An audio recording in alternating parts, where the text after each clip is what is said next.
Let's try this again, family. Hopefully it's a little better.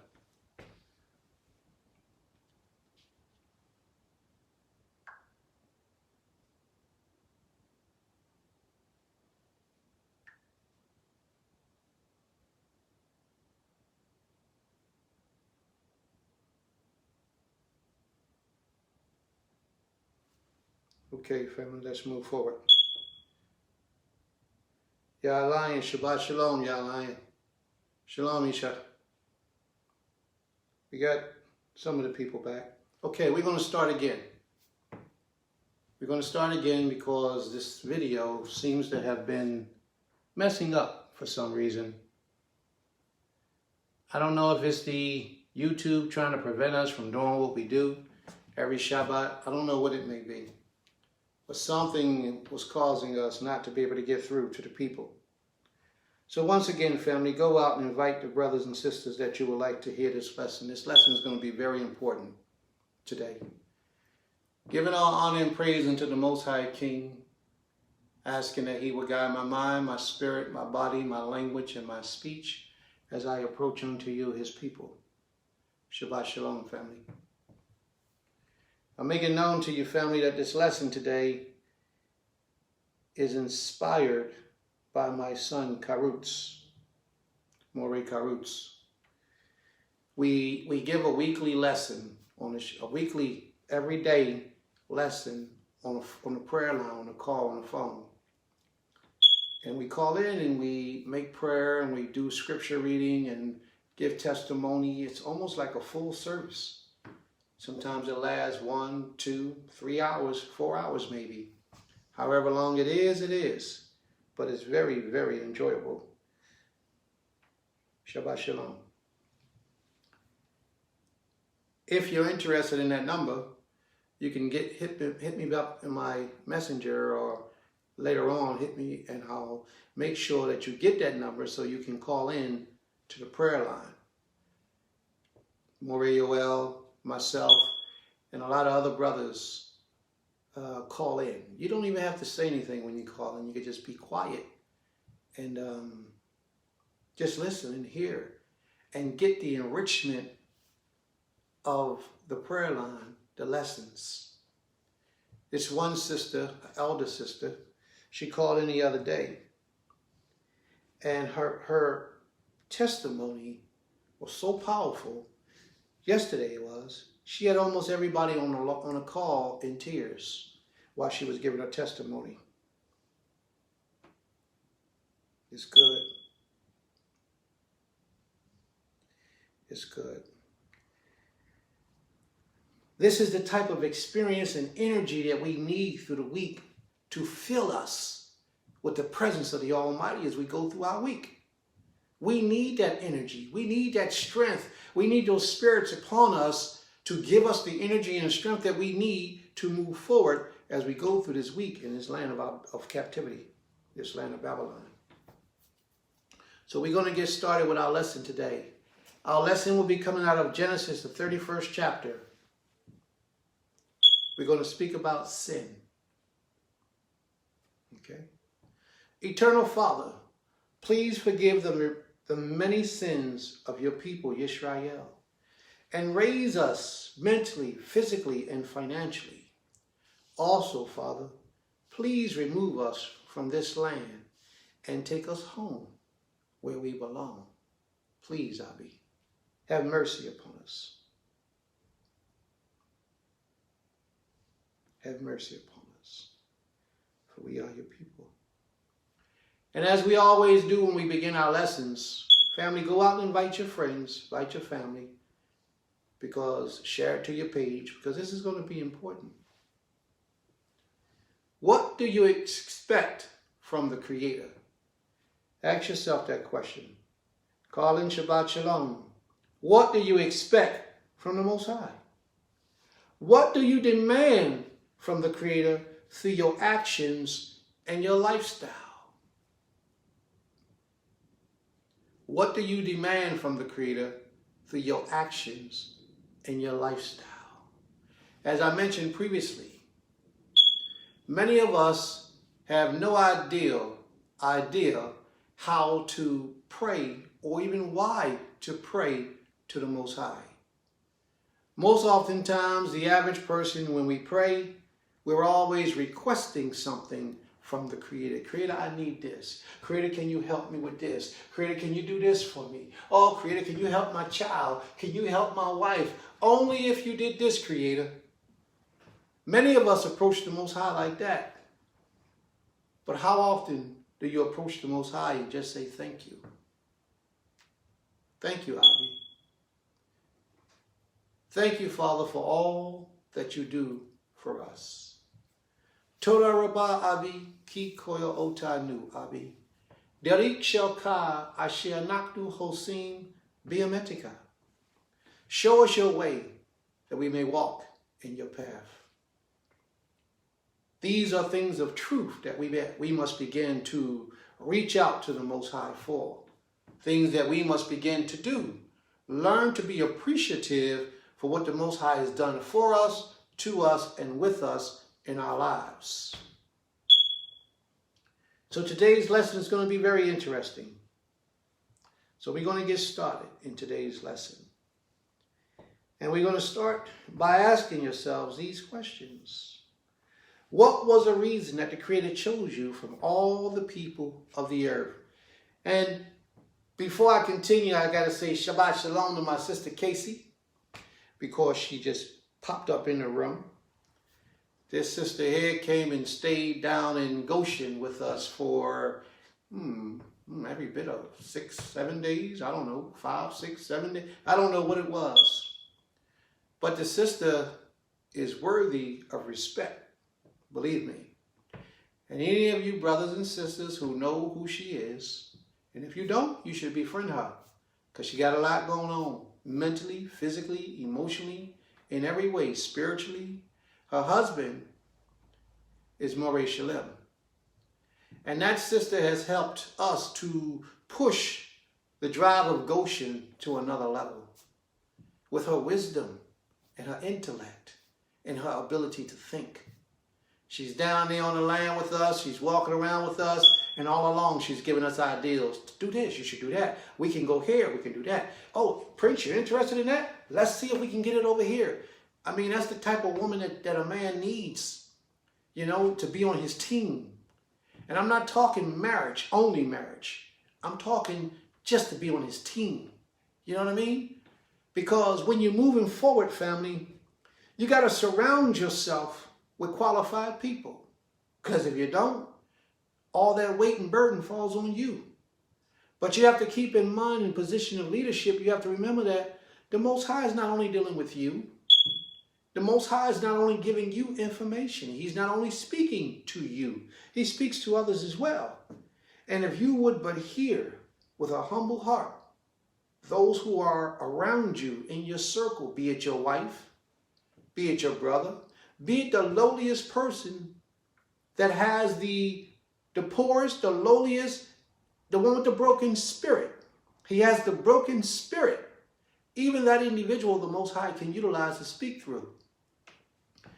But I'm giving acknowledgement today to a sister that doesn't have a broken spirit, isn't the lowliest person.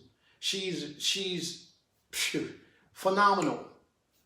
I thank the Most High for the house of Moreh Shalem. I thank Moreh Shalem for allowing his wife, his Isha, to come and spend time with us and our family in Goshen. It was a wonderful time. And I do see why the Most High did what he did. Okay? So that's my acknowledgement to the sister. I can't do it any better. You know, I can't give it any more acknowledgement because today is a Shabbat. And it's the Most High's day. And I know that's probably what she's saying in her mind. This is the Shabbat, Prince, stop. So we're going to move on. All right? We're going to move on and we're going to give the Most High his proper respect. Ask yourself this question, family. Are you living for the reason today that the Most High chose you yesterday? When the Most High chose you yesterday, are you living for that reason today? Thank you very much, my sister. Thank you very much. But ask yourself that question, family. Are you living for the reasons today why the Most High chose you? Are you doing the works that the Most High has for you to do in your life today? See, a lot of people, let's get into the lesson. If you answer that question and you answer no, then this question is even going to be more important for you. This lesson is going to be even that much more important for you today. So let's move forward, okay? Let's open our books to the book of Genesis, the 31st chapter. Please, family, get out your pens, your paper, your notepads, your recording devices, whatever it is that you got, because we're getting ready to get busy. Sometimes, family, you'll hear something and it doesn't really sit in until you heard it a couple times. So you may have to go back and re-listen to this lesson, revisit this lesson to hear everything that's being brought forward today.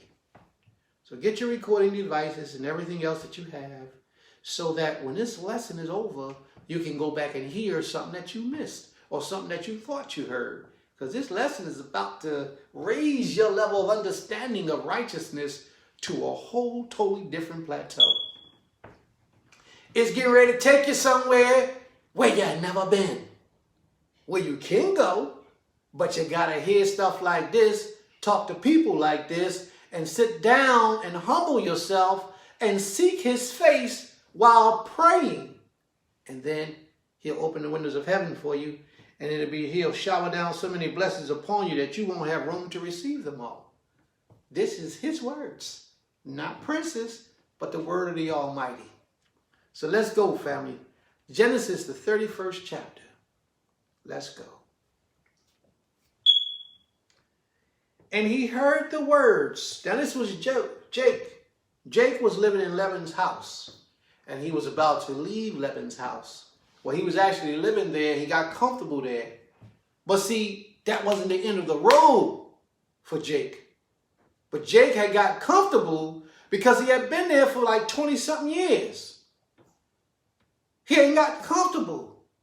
Now, while I'm teaching, family, as I taught you several times, several lessons ago, you are Jake. You are Israel. So although you read this and it says Jake, don't forget that it's talking about you. He had been there for like 20-something years and he had gotten real comfortable. You know, he'd have made friends, associates. He done got comfortable in this place where he was only temporarily supposed to be. How comfortable are you in this place where you wasn't meant to be forever? How comfortable? Can you get up and make that transition right now? We got some land down in Goshen. We got a spot for you to go where you can make preparations until the Father take us home. And if you decide you're going to come to Goshen and be with us in Goshen, you can still have your home in the city where you are so you can go back and forth until you're ready to make that final transition. See, the Most High said that I will be a small sanctuary for you in the land of your captivity. Goshen is that sanctuary. There's a strong possibility that we are presently producing prophecy in this earth for the children of Israel with the startup of Goshen. What I'm trying to say is don't get too comfortable. Just like Jake had begun to get comfortable there. Watch what happens to Jake when he got too comfortable. Now, if you're getting real comfortable and you start to prosper in your enemy's land, your enemy is going to find a way to bring you down. What happened to our forefathers in Tulsa, Oklahoma? When we got extremely wealthy and powerful and popular, what happened to our forefathers in that land? The European man saw that we were prospering, that we were getting great. We didn't need the European. Yeah, for some reason, Facebook is destroying and they're trying to tear us down so that we can't teach today. I don't understand what it is, but they're trying to do something to prevent us from being able to be successful at bringing this lesson. Why? I don't know. But they are. I mean, I have no other explanation for it. It has to be Facebook. So I'm going to keep moving and I'm going to keep teaching. And if we lose connection, family, then what I'm going to do is I'm going to teach and I'm going to teach. And then when the teaching is over, I'm going to upload the video to the Facebook from the recording. It always goes to the YouTube page. And then what I can do is I can go from the YouTube page back to Facebook. And then that way you'll be able to watch it. But this lesson is going to be off the chain, man. It's going to be off the chain. Okay, let's move forward.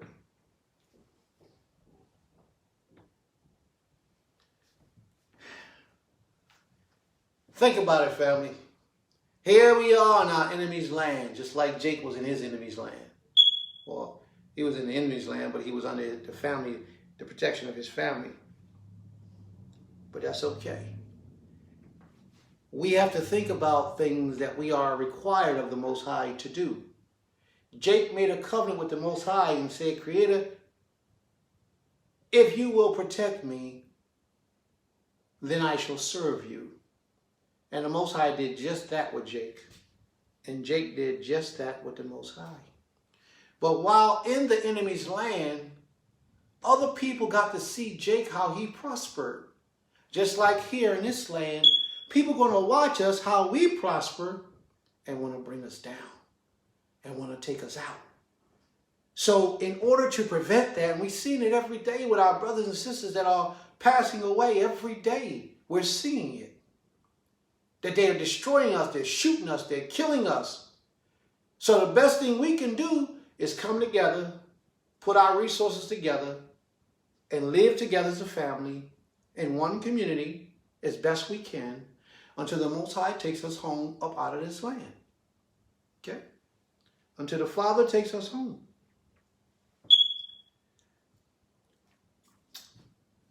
Genesis chapter 31, verse 1. I was trying to give it a little bit of time for the people to come back into the room.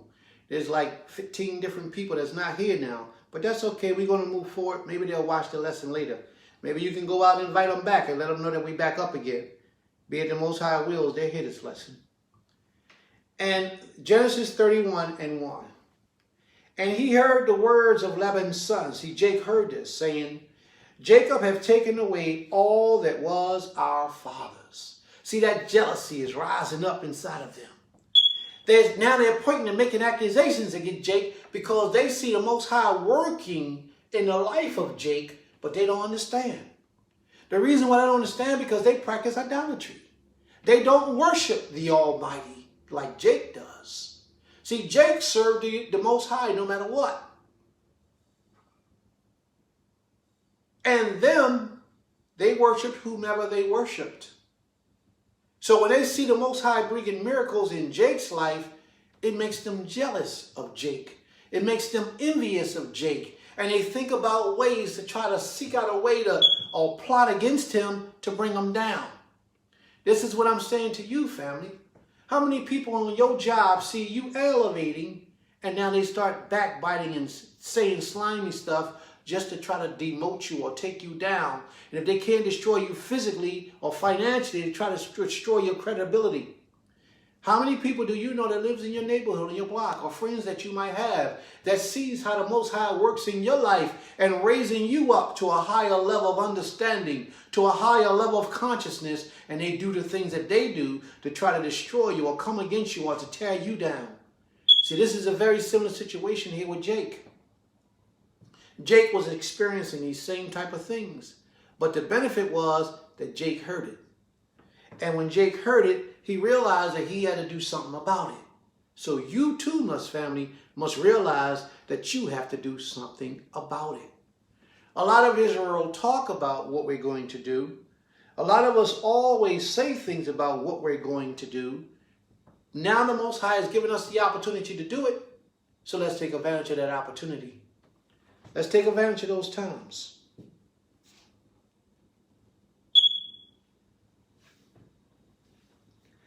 And he heard the words of Laban's sons, saying, Jake hath taken away all that was our father's, and of all that which was our father's hath he gotten all this glory. And Jacob beheld the countenance of Laban, and behold, it was not toward him as before. See, Jake heard the words of the sons. The words of the sons was nothing but a reflection of the father's mind. Because the father had actually had words and conversations with his children. And now his children are talking without the father's presence, and Jake over. All this is designed by the Most High. In other words, when you see people roaring up and rowing up against you, family, don't wait till they bring down the hammock on you before you say, oh, Creator, help me and guide me. No. Once you recognize that these people are against you, the moment you see this, you go to the Abba, the Creator, the Master of all creation, and you ask Him for a way of deliverance. Ask Him. A lot of us don't have it because we don't ask. That's all He's saying. Ask me. So he noticed that Laban had actually begun to look at him differently. Laban had begun to treat him differently. So Jake had to devise a plan to prepare for the future of you and I. And this is what he did.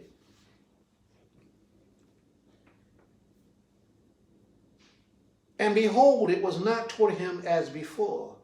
And the Creator said unto Jacob, the Most High said to Jake, return unto the land of your fathers. Go back, Israel, to the land of your fathers. And to thy kindred, go back to thy family. And I will be with thee. Come, family, come to Goshen. It's a portion of the land that we have here in our captivity. But the Most High said He would be with us as a small sanctuary in the land of our captivity. And He said unto them, verse 4, Genesis chapter 4. And Jake set out and called Rachel and Leah to the fields unto his flock. Now, what did Jake just do just now? He went out and he gathered his family together. You know he got children at this time. So he goes out and he get his children together because he heard the word of the Most High. The Most High said, flee. He's ready to flee. He goes get his Nashim. He brings him. He sits down. He talks with him. He said, we got to get ready to go. Family. Sure as the Most High lives, this is the portion where this lesson gets intense. You must utmostly allow your spirit to hear what is about to be presented. Sometimes in order for you to open up your spirit, you need to close your eyes and allow your spirit to absorb what's coming through. Family, do you remember when you used to worship the Creator unlike how you worship Him today? Some of us, it was Christianity. Some of us, it was in the masjid with the Muslims. Some of us was Catholic. Some of us didn't worship the Creator at all in no way or form or fashion. It's getting deep now, family. Remember how when the Most High spoke to you and He began to open up your mind and you began to learn your true identity as to who you were as a child of the Almighty. After they done told you all this time you were Gentiles, now you began to learn who you are as a child of the Almighty. Do you remember how you used to worship that deity that you used to worship? And it wasn't the Creator. They taught you their customs, their practices, and it got entrenched inside of your essence. And you've learned these things because they taught it to you and they made it easily accessible to you. They put it on televisions, they put it on the radios, they put it on the foods when you go to the market. They've got crosses and churches and mosques and everything all around you to feed your subconscious mind. When you're being fed in your subconscious mind, that thing has a way of embedding its imprint on your heart, deep in your heart. And as the Most High speaks to you, you hear the words of the Almighty, you want to go in the direction of what you know the Most High is saying, but it's something that's holding you back, preventing you from taking that complete step in the direction of the Creator. Many of us fool ourselves and think that we have taken those complete steps, but we haven't. And you know the truth. And if you don't know the truth, then this lesson will expose you to that incomplete step that you have taken. Many of us began to separate ourselves from the teachings of our previous way of life, our previous understanding, our previous what we call religions and beliefs. But because that belief or that religion is so entrenched, stamped in our hearts even, when we make that transition, we bring a lot of those things with us. We stop one or two things, 3 or 4 even, maybe even 5 or 6. But it's very difficult for us to completely let go. And most oftentimes, family, is out of fear. Because the people who put that stamp, that burnt that religion into your essence, were crafty in their doings. They knew what they were doing. Now, when the Most High speaks to you, as he spoke to Jake, Jake didn't stop to think about anything else but assembling his family together and moving full-fledged on what they would call faith, on the knowledge that the Most High was going to provide for him, because the Most High said so. But when we are making that transition, there's fear inside of us to fully let go idolatry. We call ourselves playing it safe.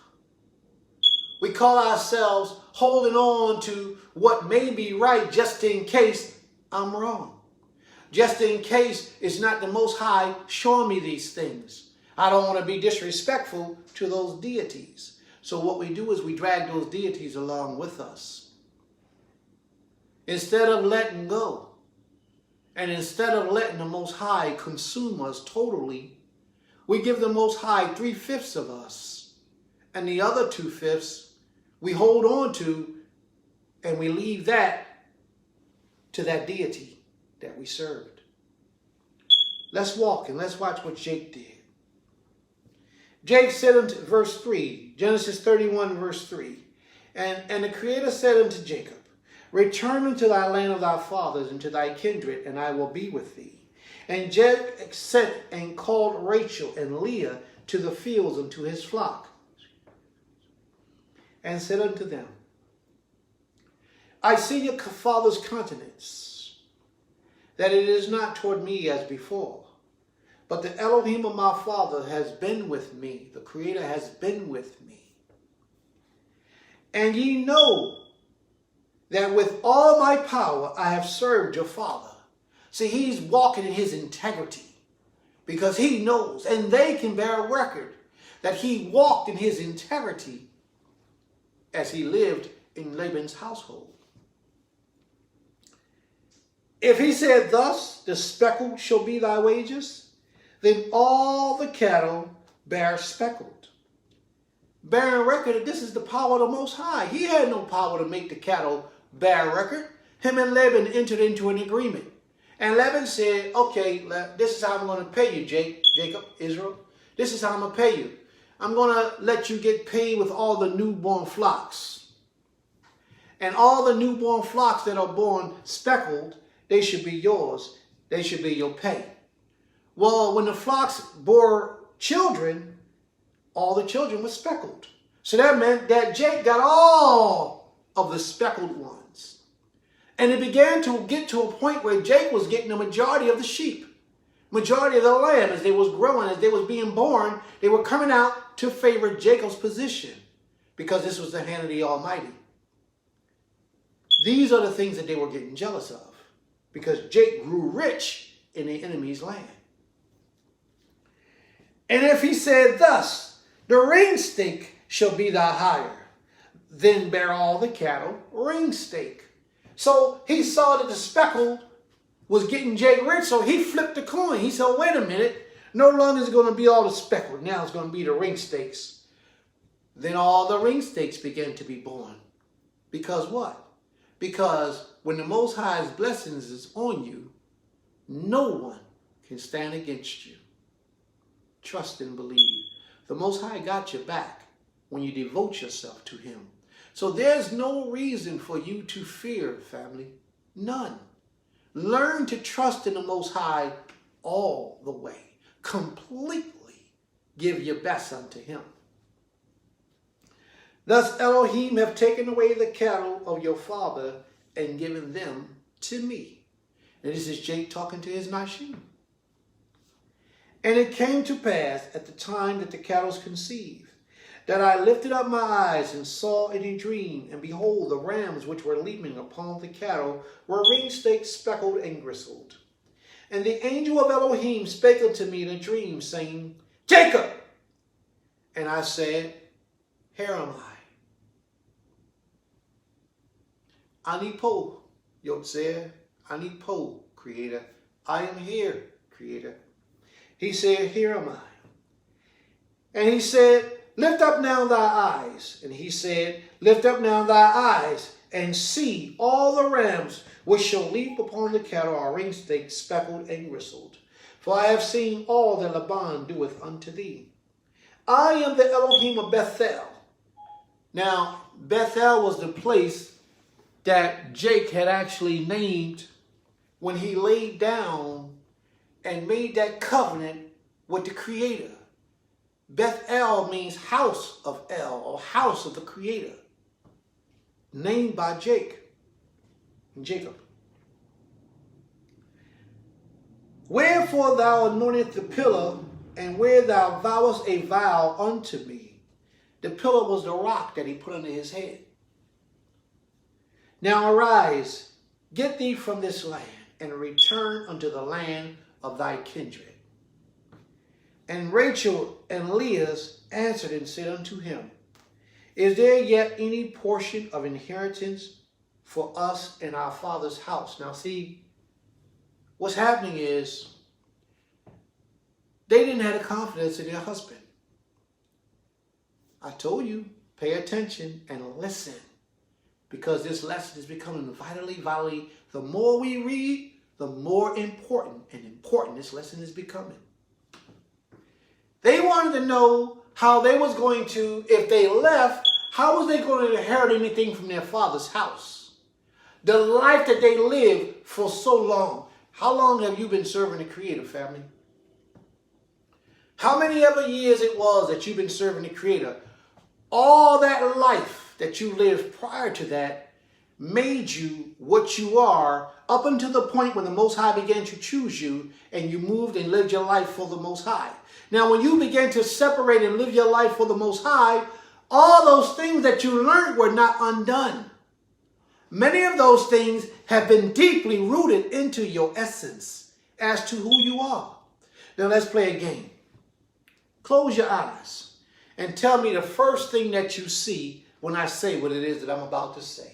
The very first thing, don't hesitate, don't be afraid. God, what do you see? And be honest. Be honest with yourself, more importantly. When I say God, what do you see? Usually, you see a white man with long stringy hair and these blue eyes with white skin. Because the enemy's tricks have been embedded into us so deep, that it's beyond our conscious mind's effort to remove it. So the Most High has to begin to undo everything that you've learned in those 30, 40, or even 50 years prior to coming into the knowledge of the Most High. You have to be honest, family. It's not that easy. You might can stop eating pork from the door. You might can stop going to church from the door. You might can stop a whole lot of things from the door easily. Those things may be easy. You might stop stealing from the door. But certain things like sex is a god.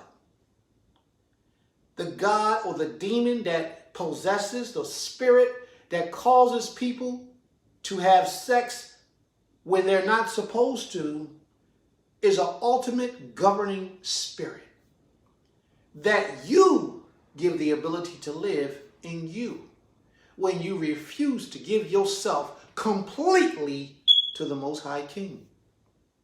See, a lot of us, we walk this walk half-stepping it, and we're not really submerging and submersing ourselves with these teachings. Some of us, the only lessons we get are on a Shabbat day. You're not arming yourself properly if the only time you're dealing with the Most High on this level is on a Shabbat day. This is why this class that we have every week at 2 o'clock by phone, this is why it's so important. Because it gives you extra energy. It increases your spirituality. It arms you so that you can fight this adversarial force that's present in the earth. Family, I'm not telling you that it's not good for you to have sex or to be good at sex or to enjoy sex. That's not what I'm saying. What I'm saying to you is that the people you are supposed to have sex with are the only people that you're supposed to be having sex with. For a lot of our men, that sexual demon has control of us. And although we've come into the ways of the Almighty, we haven't let that sexual demon go. We drag that sexual demon right along with us, and we be up in the house of worship saying Shabbat Shalom. Some of these men are spiritual leaders, and they hold on to these demons, and they look for a victim in the crowd. And they pretend to be helping them. Or I'm going to counsel them. Or I'm going to counsel her. Or her and her husband is having marital problems. I must sit in as a spiritual leader and counsel them. And then he ends up with the wife 2-3 weeks later or 3 months later. It's evil. Some of them are prowling. They're predators because that sexual demon is strong. They really want to give their all to the Creator, but they have not learned to conquer that evil spirit. They haven't. And it destroys them. Some of you sisters, you really want to give your all to the Creator. You do. What I suggest you do, sisters and brothers, is if you're not married, I would suggest that you completely remove sex from the equation until the time comes that you are married. I would suggest that if you are married, that you only have sexual intercourse with your Isha or your Ish or your Nashim. Only. Because anything less than that, you're not giving the Most High all of you. You're being unrighteous. You're not giving the Most High the best of you. Well, Prince, Scripture don't say that I can't have sex with a woman if she ain't married. No, man. Read your scriptures again. Read them again. Meditate on them and read them again. Because there's a lot of ways that the adversary uses our own desires to trick us and to cause us to see things the way that he chooses for us to see things, just so that we can have our way and do what we want. And what I'm opposing to you today, family, is that a lot of things that run through your mind you can't control. But your actions that you do, you must control them. The way you move, you must control them. So now here it is that you waking up from Christianity or whatever religion you was a part of, and you coming into the service of the Almighty, but you still dragging along your bad behavior, your bad customs, whatever they are. If you're a woman that likes to gossip, if you're a brother that likes to gossip, if you're a man that doesn't want to work, if you're a woman that doesn't want to give your husband the best of you. See, these are violations in the eyes of the Almighty. These are behaviors and traits that you had prior to coming into the service of the Creator. But you know, I'm going to tell you something else that's even more important than those things that I just mentioned. Something else that's even more important is that when we leave Christianity, we bring that Christian deity with us. We might have been able to stop the pork. We might have been able to stop going to church on Sunday. We might have been able to stop doing a lot of things. But the number one thing that many of us have problems with is that when we leave the church, we got to find somewhere, somehow, some way where JC fits in. And we bring that deity with us. I found a new thing taking place in the earth today. Israelites are waking up to the knowledge of being Israel in mass numbers. Probably this last year was the most they have on record of Israelites reclaiming their understanding and their nationality of being who they are as Israel. But there's another thing that I have seen that has becoming stronger and stronger and stronger in our development and our return back to the Creator. And that thing is this. I don't worship Jesus. As a matter of fact, Jesus isn't anyone that I even associate with. And they give him all these different names like Yahushua, Yeshua. They give him all kind of names. And what they do is they take those principles and they bring him along, and now all of a sudden they'll say, well, I don't worship Yeshua. He's just a prophet. Or he's just a Messiah. Or the brothers say, well, I don't worship Yeshua. He's just a prophet. He's just a Messiah.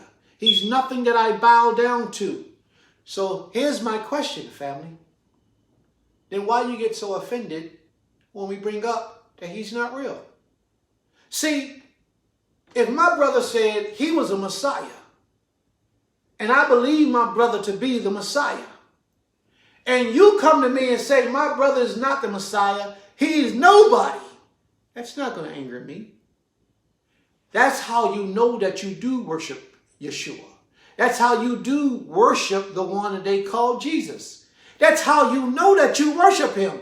Because you begin enraged, you get attitudes, you get angry, you get frustrated, you don't even want to talk anymore. Or we become no longer friends. You disassociate yourself with people like me. Why? The reason is because we don't believe in Yeshua as you do. We don't accept these things. Watch how all the numbers start dwindling, the people that's watching. They're going to start running because Prince is speaking bad about their God. And they say he's not their God. They say he's just a man, but it's not true. When we left the house of worship, just like Jake had to leave Laban's land, it was very difficult for his wives to leave and trust in Jake, or the power that drives Jake.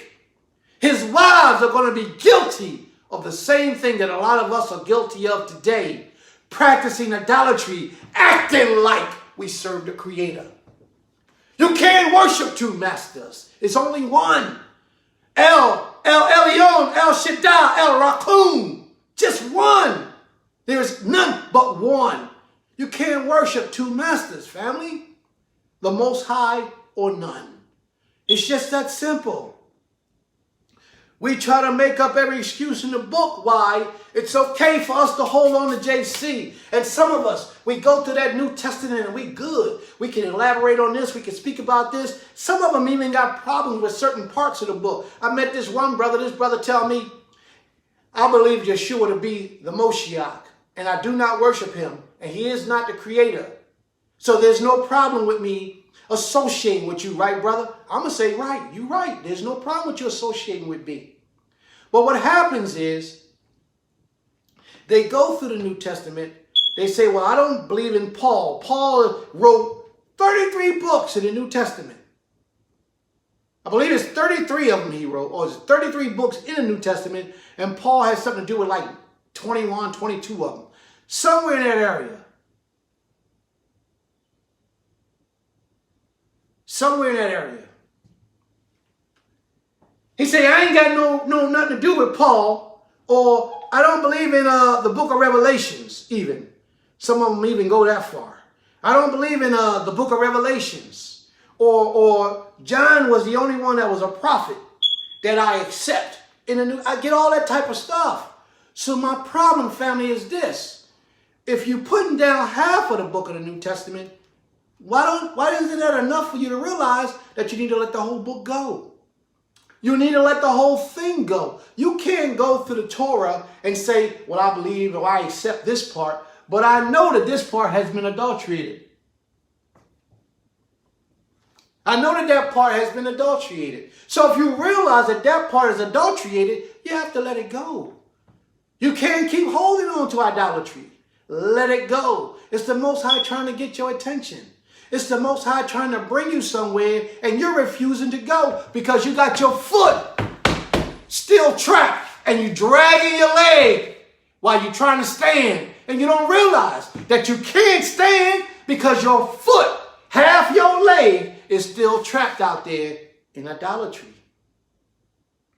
Please understand what I'm saying, family. What I'm saying to you is, if you believe in Yeshua in any form or fashion, you're still my brother. I'm going to still love you. I will still hold your hand and walk with you and talk with you. I'll embrace you and give you a kiss on the cheek and drop and give you a kiss on the neck if you're worthy. You're still my brother. You're still my sister. But the reality is that the Most High is calling you and you refuse to hear him. You're trying to heed the call, but you refuse to let go. And I'm telling you, family, the time is so hard, and I know that you're afraid. I know that you're fearful in being wrong. Well, because they entrenched it so deep inside your soul. You're afraid to let it go. But the Father's telling you, you must let it go. You got to let it go, family. We got to return to this King in fullness, in truth and sincerity. That's the only way he's going to be able to give us what our minds desire toward him in righteousness. It's the only way, family. We got to give it to him. Let's see what happened with Laban, with Jake and his Nashim. They said, well, when we leave our father's house, what can we bring with us? How are we going to get a part of our father's inheritance? Well, when you marry a man, you no longer worry about your father's inheritance. You now inherit anything and everything that belongs to that man. You now travel with that man and no one else. That's where you go. But a lot of people have problem inheriting the gifts of the Creator. So we hold on to those portions of religion and the religious teachings and religious dogma and doctrine, and we incorporate that in our service to the Creator because we are afraid to let it go. I submit to you, the family, today, you have to let it go. Your job and your responsibility is to serve the Creator with all of your soul, all of your might, all of your strength, because he is a jealous Elohim. He's a jealous power. This is not teaching about hating, okay? I'm not telling you that if you believe in JC, you're the enemy, you're evil. I'm not saying none of those words to you. We are all victims, all of us. Some of us make that transition prior to others, but I know what's inside your essence, and that is fear. You're afraid. You're afraid to make that step. Just like his Nashim was afraid to make that step. Many of you brothers and sisters who have found that sexual demon to overpower you, you're afraid to let that go because you feel like you're going to miss out on something. There is nothing for you to miss out, brothers. By the age you are now, you didn't experience everything you need to experience when it comes to sex. That's it. Let it go. And walk fully in the directions of the Most High. For you who your addictions is stealing, let it go. If your addiction is lying, let it go. If your addiction is just in, what is that word that they say? Procrastination, let it go. Present the best you that you have to offer to the Creator. Become the best that you are able to be. Give it to the Most High. And learn to trust in him. Let him consume your day. Let him consume your life. Let him show you that he can open up the windows of heaven and shower down blessings upon you that you didn't even know you even needed in your life. That's who this King is, and that's how it really is. Let's travel.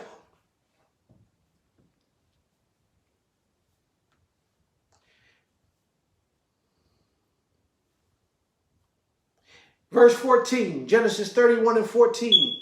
And Rachel and Laban answered and said unto him, Is there yet any portion of inheritance for us in our father's house? Are ye not counting on him strangers? For he hath sold us and have devoured all also our money. For all the riches which Elohim have given or have taken from our father, that is ours and our children's. Now then, whatsoever Elohim have said unto thee, do. So they half stepping. You see, they doing the 52 fake out. They're saying, okay, my husband, whatever the Creator has given you for us to do, husband, we're behind you. We're supporting you, husband. We there, husband, but they're not. They're still straddling the fence. They still got their foot halfway in and halfway out. They say with their mouths, as Isaiah 29 and 13 says, the people shall worship me with their minds, with their hearts, but their minds are far from me. Meaning that we'll say something out of our mouths. We shall worship him with our mouths, but our hearts is somewhere else.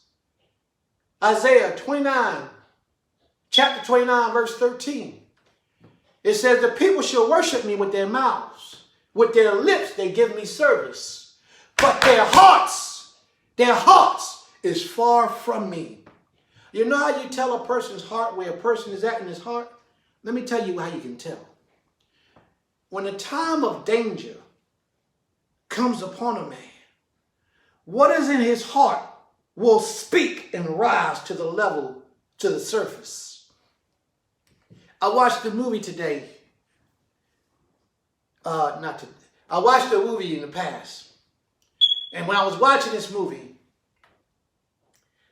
this couple, this man and this woman, had newly gotten married. They was newly married. And they were traveling along this road. And the bandits came out and stuck them up. The man with his wife. They stuck them up. And the man was petrified. The woman, she happened to know one of the people who was sticking them up or robbing them. So she wasn't really afraid. But the man didn't know him. The man was so scared that after the guns, the robbers saw that they knew the woman, they had mercy on the man too. So they let them both go. The moment that the bandits, the robbers, the thieves told him that he can go, he left his wife. He got on his horse, he took off, pew, and left his wife. How? What kind of man are you? If you're a coward in your heart, like that, you don't deserve a wife. You don't even deserve a daughter. Our job as men is to protect them. If it costs us our very life while we're protecting them, then you protect them. Be fearful of nothing except the Almighty. And the fear that you have for the Almighty is in reverence to the Almighty, not out of cowardice. So the man got up and he fled. Phew. But this goes to show you, family, that's what's inside of you. When it comes time for an emergency or a real situation, it's going to rise to the surface. Let me share something else with you briefly. If you are in a situation where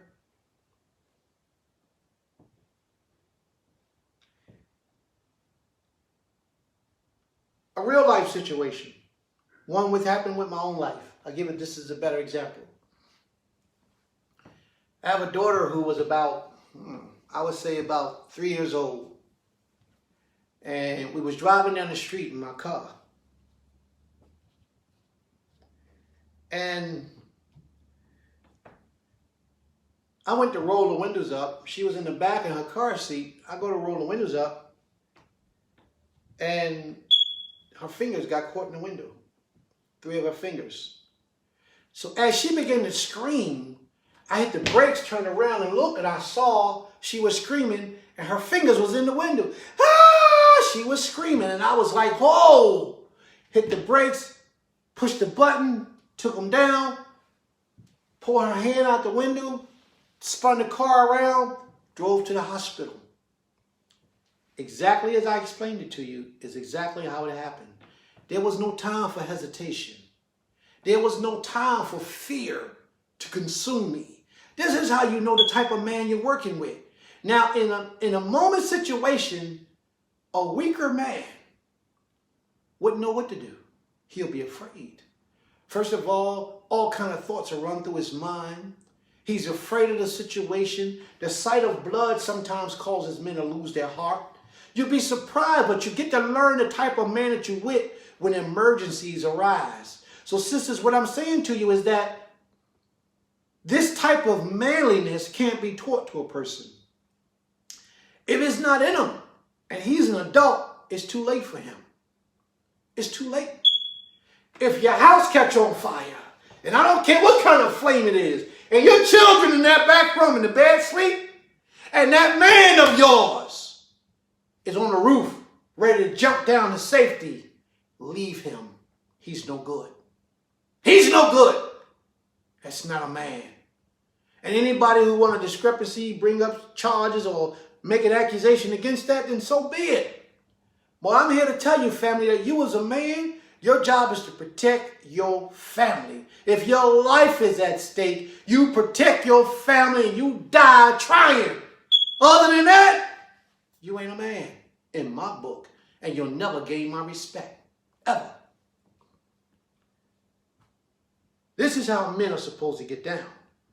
But sisters, a lot of you don't have men, but you got to learn these things. Start watching the signs and watch and see, and the Most High will reveal to you if this is a man or if you got a coward, or if you got somebody that's just temporary there for the moment, somebody just trying to get what they want to get. See, Jake was to that point where he was being tested. They knew he was a man, but his women were half-heartedly moving with him. So sisters, what I'm saying to you is if you got a man of the Most High, be with him completely. Be with him. Don't let it get to a place where your man can't safely trust in you, because he must be able to safely trust in you. You are his wife. You have to have his back in all situations.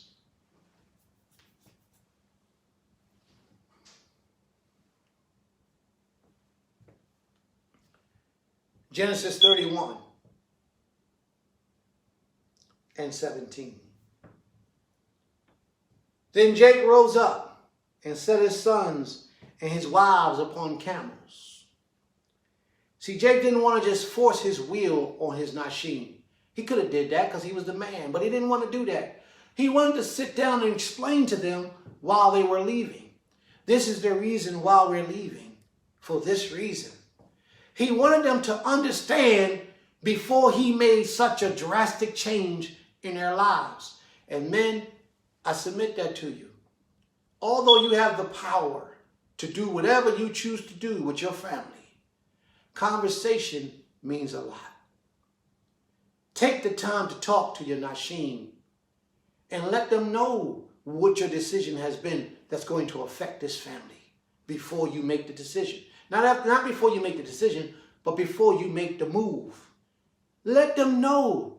Communication, conversation is of the utmost importance, especially when you're ready to make a big move like this. He's ready to pack the whole house up and move. So it's important that you as a man communicate with your spouse or your spouses, however it is. Communicate and let them know what you're doing before you do it.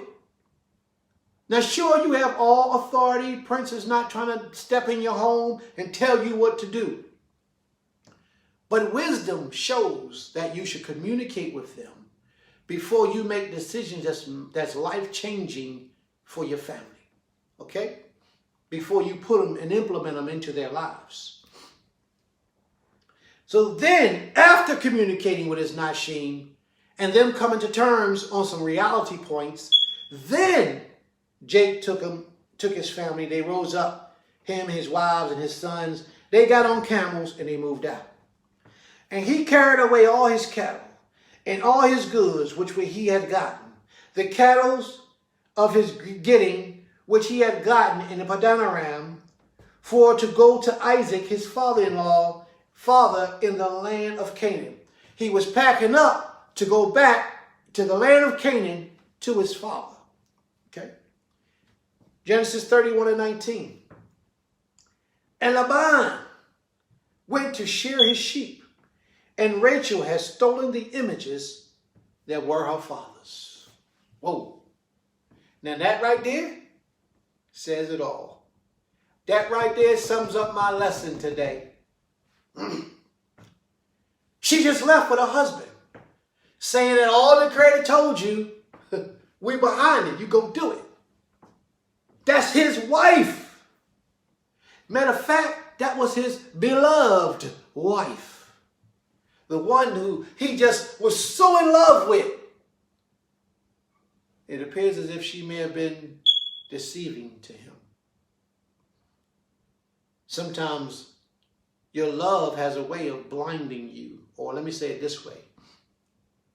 Your emotions for a person has a way of blinding you and causing you not to see things for reality as they are. Here we have it. The one that he loved the most is the one who brought the idolatrous practices in his home. She refused to let JC go. You understand what I'm saying, family? He refused to let him go. Remember, family, she was raised in this way of life of idolatry her whole life. Now she meets her husband, and her husband says, no longer can we practice idolatry. We got to serve the Creator, and him alone shall we serve. But what did she do? She came along with her husband, but she didn't let the gods go. I don't know if you hear me, because I'm talking about you too. I'm talking about you too, Israel. Your God might not be JC. Your God might be sex. Your God might be lust. Your God might be lying. Your God might be stealing. Your God might be not sharing with those who are less fortunate than you. Your God might be arrogance. Your God might be ego. Your God could be a lot of things. So don't just jump on the people who believe in JC and think that this lesson is only about them. I'm talking to you too. You got to look deep inside yourself, family, and get real with yourself and realize to yourself, what is the thing that's prohibiting me from giving the Creator my all?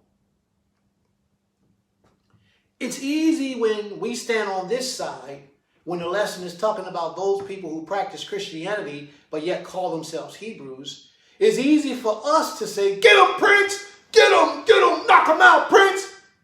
But then, when the script is turned, how easy is it for us to say, you know what, Prince, you got me, man. You got me. I'm going to stop. I'm going to change my ways. I'm going to begin to give the Creator the best of me like never before. Because I've been wrong. I thought that I was worshiping the Creator with my all, but now that you say this, Prince, I see what it is that you're talking about. I see that I disrespect even my own children by cussing at my children, calling them names and telling them that they're dumb. I see that I have been an evil person in many ways, but yet I go down and I bow down and prostrate myself to the Creator every day, 3 times a day, and ask Him for forgiveness. But then when I get up off my prayer rug or I get up off the floor, I'm the same person because I'm not putting forth an effort to change in my behavior. I see what you're saying, Prince. And from this day forward, Prince, your message is understood. I truly understand, Prince.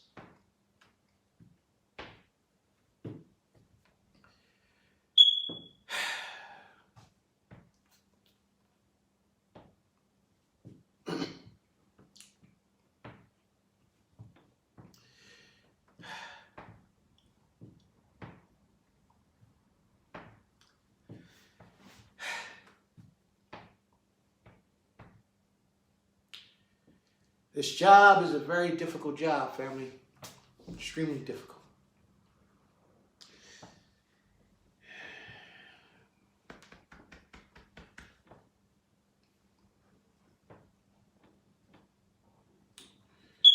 In order for us to give the Most High the best of us, we have to be real with the Creator. We can't play these games. We have to be real with Him. It has to come from here. All of our efforts, all that we do to serve Him, it has to be real. It has to be 100%. So the things that we recognize, that we know, that we are not giving the Most High, the things that we do that we know is prohibiting us from giving Him the best of us, we are as guilty as those who are practicing idolatry. And we must change.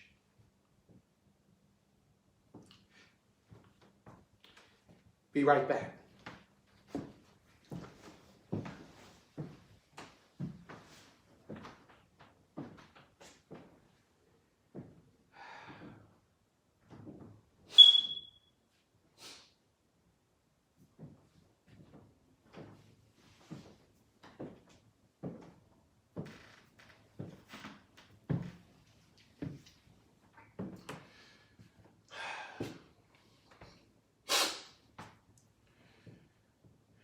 Many people don't understand that the job of a spiritual leader who is serious about this walk,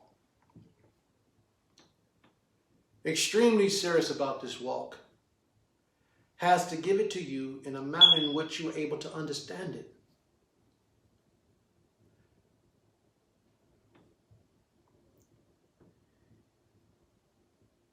We must worship the Creator with the integrity of our essence, which means that we know that we are giving Him the best of us. Now, there will be times when the Most High will open your mind and let you see that you haven't been giving Him the best of you. Then it's time for you to change. The moment you realize this, it's time for you to change and begin to give Him the best of you without fear, without hesitation. You have to really trust in the Most High. All that time that you was practicing idolatry, it wasn't that idol that you was worshiping. It was the Most High that was doing those things and protecting you and guiding you and blessing you. Although you was praying to that deity and asking Him for whatever it was coming to you from the Almighty and no other.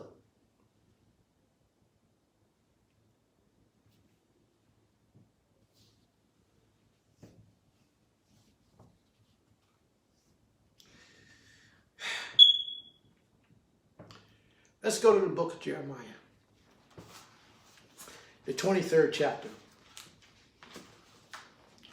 Jeremiah 23. I got to get something to rejuvenate me because y'all got me up here acting like I'm weak. And I don't think I am. So let's move forward. Jeremiah 23, verse 27.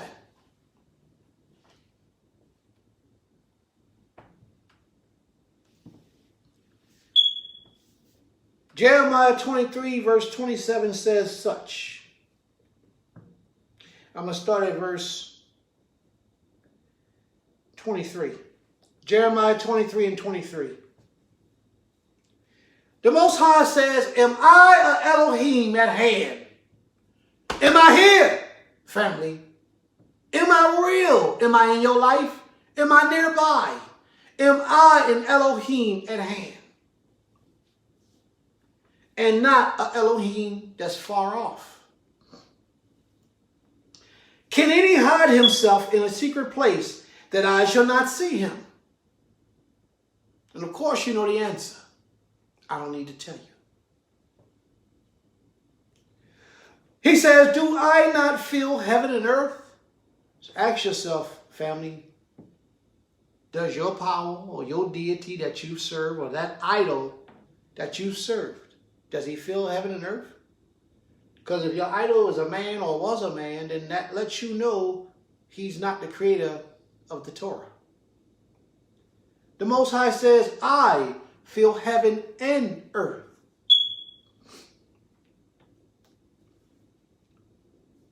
He says, I have heard what the prophets have said, that prophesy lies in my name. There's been many people who have come and lied in the Most High's name. And have you believing in those lies?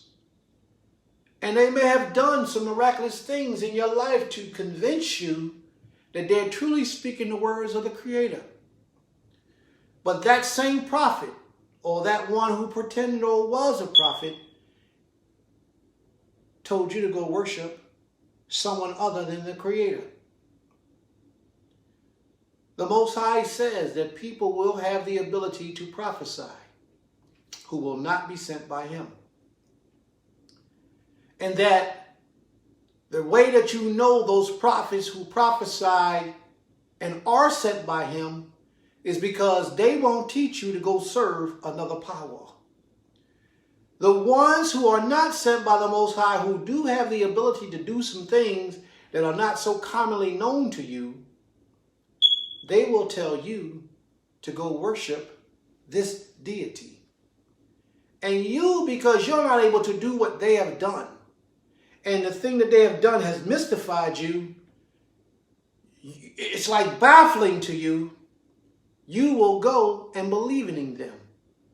Well, the Most High says that that person is to be put to death, because that person is not teaching you to serve the Most High of all creation. A lot of these people, they'll read through the scriptures and they'll see something and they'll speak in the Creator's name as if they are representing the Most High, but they won't be.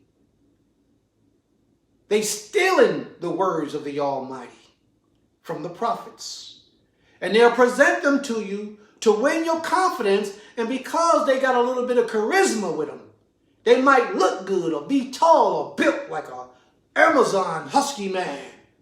You want to walk with them and you want to believe. And in the back of your mind, you got some sexual attraction toward this individual.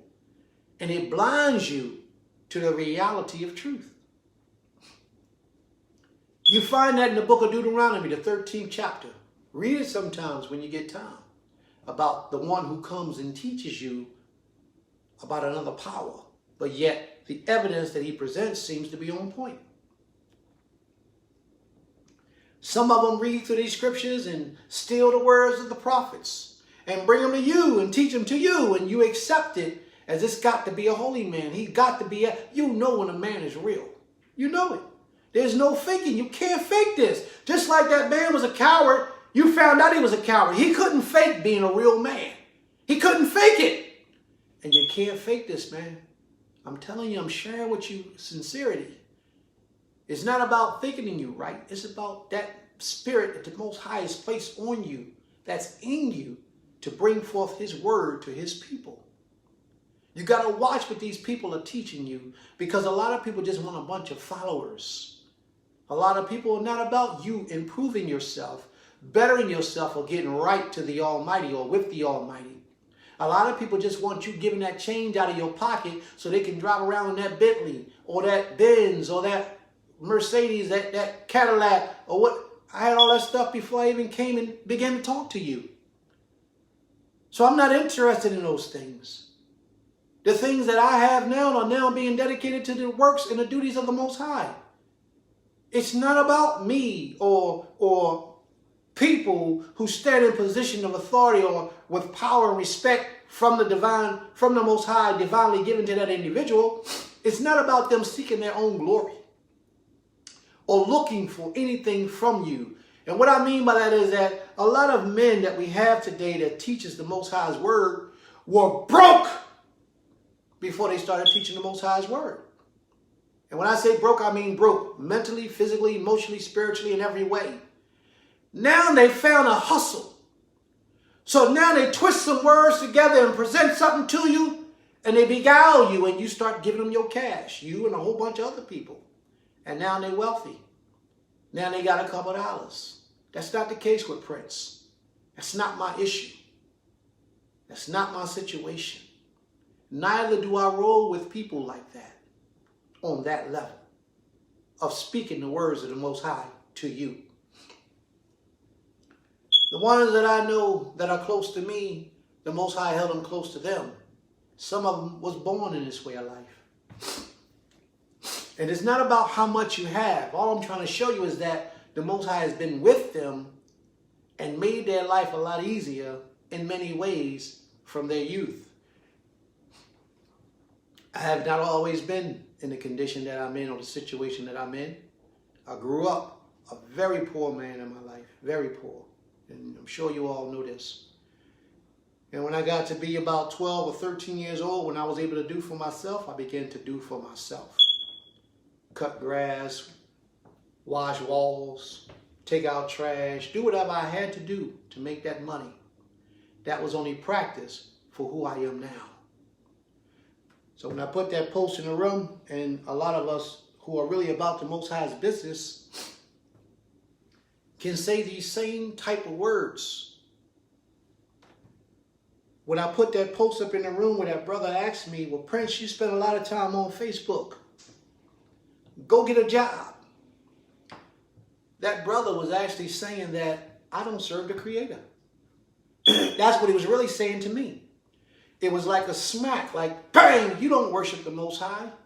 That's what he was really saying, because if the brother really acknowledged why I'm on Facebook or what I'm doing, then why would he even tell me to go get a job? It doesn't make sense. What I'm saying is that the Most High provides for those whom he has purpose for in this life. It's not about evil or negativity. And I'm trying so hard right now, family, to not make this sound like a arrogant thing. I'm trying to keep this as humble as possible. But I know the power I serve. And I know that there is nothing that I have by my own might. Everything that I have, that I've accomplished, whatever it be, it was a gift from the one on high. And I'm thankful. I acknowledge this. So there is no ego for me to have to bust. There is no arrogance that I have to take on. I work for the Almighty. So my pay is beyond this world. My pay is beyond the average man's imagination. I can accept that. We are not doing these things down Goshen because we are rich on our own accord. We are the way we are because the Almighty has blessed us, and he gives us what we need to make way for you so that you can receive, not so that me and him, we can enjoy life and have a good time and go and have the finer things in life. Man, listen, the finer things in life come in my life when I see my people worshiping the Creator. My best days is at a Unity Shop Tote when the people come up and sing praises to this King. Shit. You just seen me breaking down crying like a little punk just now, didn't you? That's the best time of my life. Those are the times that brings me joy. And these are the things, this is how you can tell and separate men who are serious about the Most High's business and them who just trying to line their pockets. So when we put up a page in Goshen, Build Israel, and we say bring donations, those donations are not coming to us for us. It's for you. It's for you, our family. Your brothers, your sisters, your aunts, your uncles, your mothers, your cousins. It's for the nation of Israel. That's what it's for. And we ain't going to get it unless we do for ourselves. That's all I'm saying.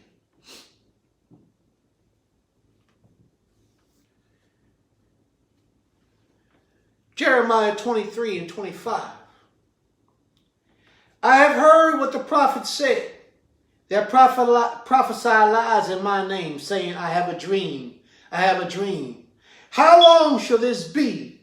in the minds of the prophets that prophesy these lies. Yea, they are prophets of deceit of their own minds, which think to cause my people to forget my name by their dreams, which they tell every man in their neighbors, as their fathers have forgotten my name for Baal. Just like their fathers have forgotten the name of the Most High for Baal, or for a deity. Baal means master in Hebrew. So the Most High is essentially trying to tell us that we chose another master other than him. Because somebody told us that they had a dream or a vision, and they told us to go worship this deity and not the Most High at all. And we took into that. We fed into that. And we worship that deity. We gave that deity the best of us. Now, in giving that deity the best of you, you're allowed to get away with a lot of things. You just got to believe by faith that he died and he was a sacrifice for your sins. And you cool. So you can basically do whatever you want. What we did was, we elevated in our consciousness. We came to our acknowledgement of who we are as Hebrews. And we brought that deity with us. Stuck him in our back pocket. Gave him a different name. Put him in a different pocket. And walked along right in the synagogue, right in the temple, to worship the Most High. And we sing hallelujah.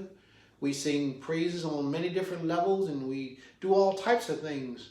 But yet, our minds, our hearts are far from the Creator. Far from him.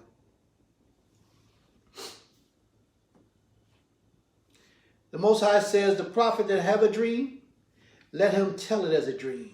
And he that has my word, let him speak my word faithfully. What is the chaff to the wheat, saith the Creator? Is it not my word like as a fire, saith the Creator, and like a hammer that breaketh the rock in pieces? A lot of the things that I've spoken to you today may have hurt your feelings. You see, the numbers in the room have dwindled down. These things may have upset you. It hurt one man to the point where he got up, after I got finished speaking, he got up and gave a whole lesson for a good 15, 20 minutes to disrespect me and to tell me why I'm wrong. And how could I think that he's stupid and that all the people that are with him are stupid? Because the Most High word, it hits like a hammer. It hits you like a hammer. And it hits hard. And all I did was speak the Most High's words. So his fight wasn't with me. His fight was with the Almighty.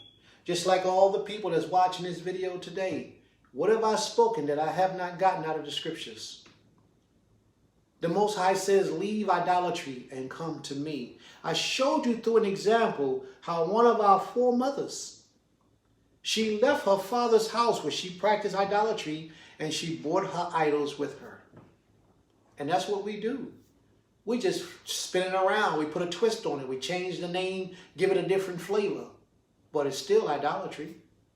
The only way that we can really be secure with the Most High is to give the Most High all of us to the best of our ability. We had gotten to a place where we was worshiping the Creator and we made cakes to the Queen of Heaven. We worship and we practice idolatry on a level like none other. Jeremiah, the 7th chapter, the 18th verse speaks something about how we practice idolatry and we made cakes to the Queen of Heaven. The children of Israel gathered wood, and the fathers kindled a fire, and the women kneaded their dough to make cakes to the Queen of Heaven, and to pour out drink offerings unto other gods, that they may provoke me to anger. Why did I read that? Because I want you to know that the Most High is not pleased with your efforts, your actions. I'm trying to share with you that when you worship and you bring along these deities into the service of the Creator, He's not pleased with your efforts. You ain't doing nothing new. Our forefathers did it then. If you notice the scripture I just read, the fathers and the mothers and the children were all making cakes for the Queen of Heaven. And the Most High says that this thing displeased him. As if he couldn't see. We did these things as if he couldn't see, and we do it today as if the Almighty doesn't see and know and understand what we're doing. This is the Most High pleading with you through his servant, his messenger, speaking to you what the Most High has for you today. Will you hear the words of the Almighty, or will you continue to commit idolatry in the Most High's name as you present yourself before the Almighty, and as you cry unto him, and as you plead to him? He's asking you to let it go. Stop. Before he brings calamity upon you for your destructive and evil ways. Give unto the Most High his praise, and only him. Deuteronomy 6:4 says something like, Shema Yisrael, Yotzer Eloheinu, Yotzer Echad. Hear, Israel, the Creator, our power, the Creator is one. There is no room for anyone else. I don't want you to worship me. I don't want you to worship me at all. And if the Creator takes the breath out of me, you still don't worship me. Okay? I'm just a messenger. I'm a servant doing my job in this earth. And whatever the Most High has for me to do, I'm going to do. Whether you like it or not, whether you hear it or forbear it, whether you accept it or reject it, I have to do what the Father has for me to do. You know, the Most High, he fights our battles when we trust in him. Nobody can come against you. When your mind is free and clear in the service of the Creator, he takes your mind into places that only you will be able to understand. He elevates you on a level that will take you past that, the enemy's tricks and devices that they try to use to bring you down. The Most High knows their mind. He knows what they're trying to do.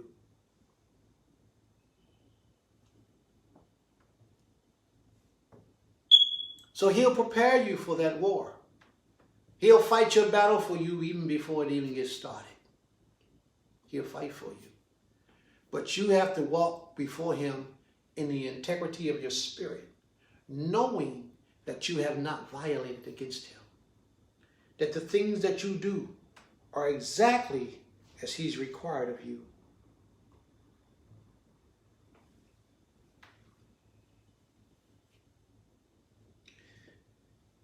Ezekiel, the 8th chapter, the 4th verse.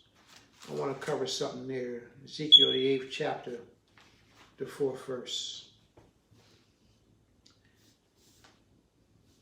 I'm going to start in the first verse. Ezekiel, the 8th chapter, the 1st verse.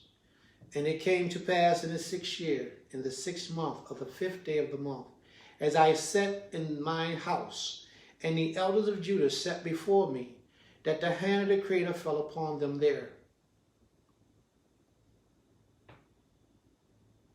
That the hand of the Creator fell there upon me. Then I beheld, and lo, a likeness of the appearance of fire, from the appearance of his loins even downward fire, and from his loins even upward, as the appearance of brightness, as the color of amber. And he put forth the form of an hand, and took me by the locks of my head, and the Spirit lifted me up between the earth and the heavens, and brought me in the vision of Elohim to Jerusalem, to the door in the inner gate that looketh toward the north, where was the seat in the image of jealousy, which provokes to jealousy. He took him into the temple, the holiest place on earth. And behold, the glory of Elohim of Israel is there, or was there, according to the vision that I saw in the plain. And said he unto me, Son of man, I'm talking to you, family. The Most High is speaking to you. Son of man, lift up thy eyes now the way toward the north, So I lifted up my eyes the way toward the north, and behold, the north at the gate of the altar, this image of jealousy in the entry. He said further unto me, Son of man, seest thou what they do? Even the great abominations that the house of Yisrael committeth here in my house.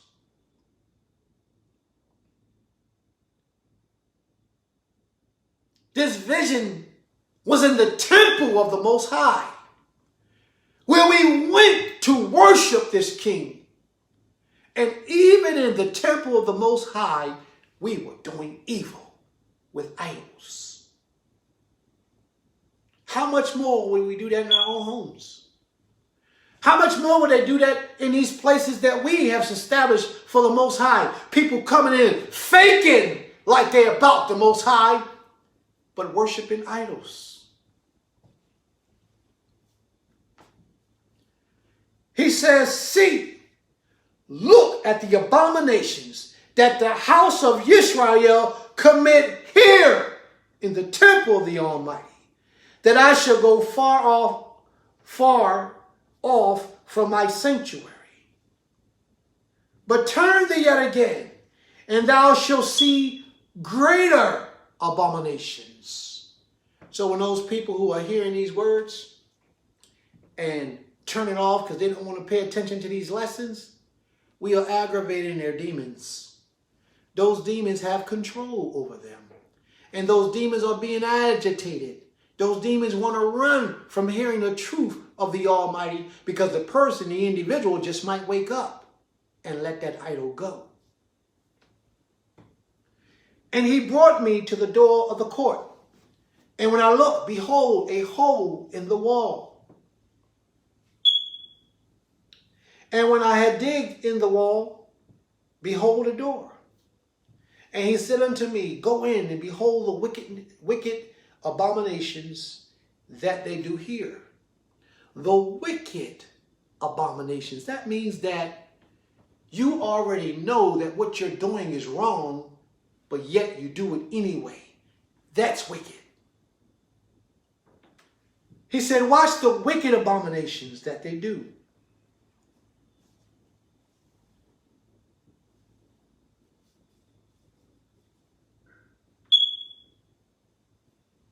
So I went in and saw, and behold, every form of creeping thing, and abominable beasts, and all the idols of the house of Yisrael portrayed upon the wall round about. When you go into churches, what do you see on the stained windows? What do you see on the walls, the pictures of the walls? What do you see? You see their images, their idols. The one that they pray to. And there stood before them 70 men of the ancients of the house of Israel. Even their elders are there teaching these things. And in the midst of them stood Jaazaniah, the son of Shaphan, with every man his censer in his hand, and a thick cloud of incense went up. Then he said unto me, Son of man, hast thou seen what the ancients of the house of Israel